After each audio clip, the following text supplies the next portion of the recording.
प्यारे प्रदेशवासियों, आज लॉकडाउन 3 का जो कोरोना के खिलाफ इस लड़ाई लड़ने के लिए एक बहुत महत्वपूर्ण निर्णय लिया गया था, उसका अंतिम दिन है। लेकिन उसके बावजूद भी हम इस बात को अनुभव कर रहे हैं कि पूरे देश भर में कोरोना वायरस के बहुत सारे मामले इन दिनों में आए हैं। और इस बात को हमको भी स्वीकार करना होगा कि हिमाचल प्रदेश में भी पिछले कुछ दिनों से कोरोना वायरस के मामलों में बढ़ोतरी हुई है। ऐसे में आदरणीय प्रधानमंत्री जी ने सभी प्रदेश के मुख्यमंत्रियों से बातचीत करने के पश्चात एक निर्णय लिया है कि कोरोना वायरस के खिलाफ इस लड़ाई को और ज़्यादा गंभीरता के साथ लड़ने की आवश्यकता है और लॉकडाउन अभी पूरे देश भर में समाप्त नहीं करना चाहिए, क्योंकि ऐसी परिस्थिति अभी तक नहीं आई है। लॉकडाउन 3.0 समाप्त हो रहा है और आप सबका उसमें बहुत बड़ा सहयोग रहा।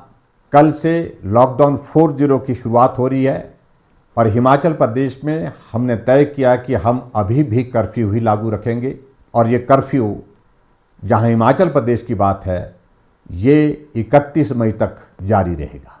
मैं आप सबका आभार व्यक्त करना चाहूँगा कि इस दौरान जहां हिमाचल प्रदेश में हमने कर्फ्यू लागू रखा था और उस कर्फ्यू का पालन करते हुए जो भी दिशा निर्देश प्रदेश सरकार और केंद्र सरकार से आप तक पहुँचे, आपने उनका पालन किया है।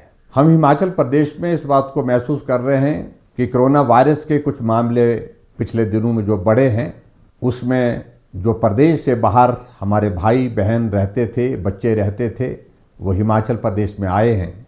वो बहुत संकट के दौर में से गुजर रहे थे और स्वाभाविक रूप से जहाँ से उनका आना हुआ है, उन इलाकों में, उन प्रदेशों में कोरोना वायरस के मामले बहुत ज़्यादा थे।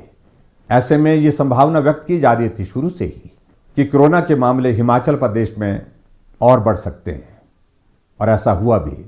हिमाचल प्रदेश में कोरोना वायरस के जो मामले बढ़े हैं, उनकी संख्या अब 80 तक पहुंच गई है। लेकिन मुझे इस बात को लेकर के भी संतोष है कि 80 में से हमारे पास हॉस्पिटल में जो उपचाराधीन है, जो पॉजिटिव केसेस हैं, जो जिनको आइसोलेशन में हमने रखा है, उनकी संख्या 33 है, 33 है।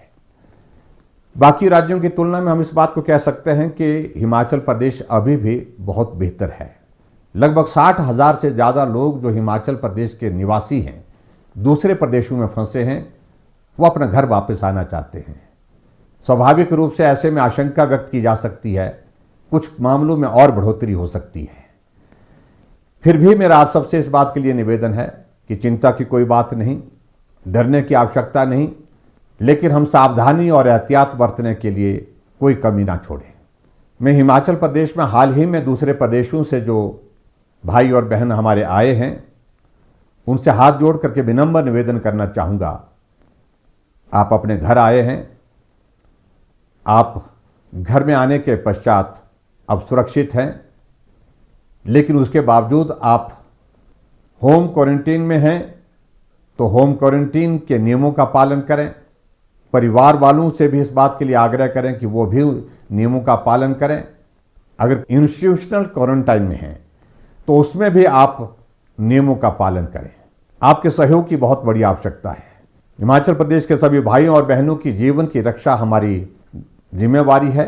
हम उस जिम्मेवारी का निर्वहन कर रहे हैं और मुझे पूरा भरोसा है, पूरा विश्वास है, आप इस संकट की घड़ी में हमारा सहयोग करेंगे। इस बीच में मुझे इस बात को लेकर के खेद भी है कि कोरोना वॉरियर के नाते जो फ्रंट लाइन पे काम कर रहे हैं, जिसमें एक डॉक्टर टांडा मेडिकल कॉलेज का, वो भी संक्रमण की चपेट में आए हैं। एक हवलदार, वो भी पुलिस विभाग में काम करते हुए कोरोना वायरस की चपेट में आए हैं। मैं उम्मीद करता हूं कि उनका स्वास्थ्य बहुत जल्दी ठीक हो जाएगा।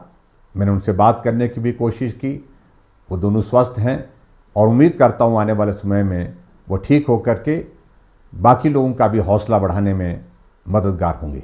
मैं हिमाचल प्रदेश की जनता की ओर से आदरणीय प्रधानमंत्री नरेंद्र मोदी जी का भी आभार व्यक्त करता हूं कि ऐसे संकट के दौर में एक तरफ जहां कोरोना वायरस के खिलाफ इस लड़ाई को मजबूती के साथ वो लड़ रहे हैं, पूरा देश उनके साथ है, और वहीं दूसरी तरफ आर्थिक दृष्टि से जो नुकसान हुआ है उसकी भरपाई करने के लिए, उसमें सहयोग देने के लिए हर वर्ग के लिए उन्हें एक बहुत बड़े ऐतिहासिक आर्थिक पैकेज की घोषणा की है, जिसमें 20 लाख करोड़ रुपए, जो आज़ाद भारत के इतिहास में सबसे बड़ी राशि है, जिसकी घोषणा की है, उसका भी मैं अभिनंदन करता हूँ। एक बार फिर से मैं सभी हिमाचल वासियों का आभार व्यक्त करता हूँ, जिन लोगों ने अपने सीमित साधनों के बावजूद हर तरह से मदद करने की कोशिश की है। इस संकट के दौर में चाहे वो मास्क बनाने की बात है, चाहे वो राशन देने की बात है, चाहे वो भूखे को भोजन देने की बात है, हर जगह मदद करने की कोशिश की है। उसके लिए भी मैं हिमाचल प्रदेश के सभी भाई बहनों का आभार व्यक्त करता हूँ। आप सबके सहयोग और समर्थन की उम्मीद के साथ और इस विश्वास के साथ कि हम सब लोग निश्चित रूप से कोरोना पर जीत हासिल करेंगे, आप सहयोग बनाए रखिए। आप सबका बहुत बहुत धन्यवाद। नमस्कार। जय हिंद, जय हिमाचल।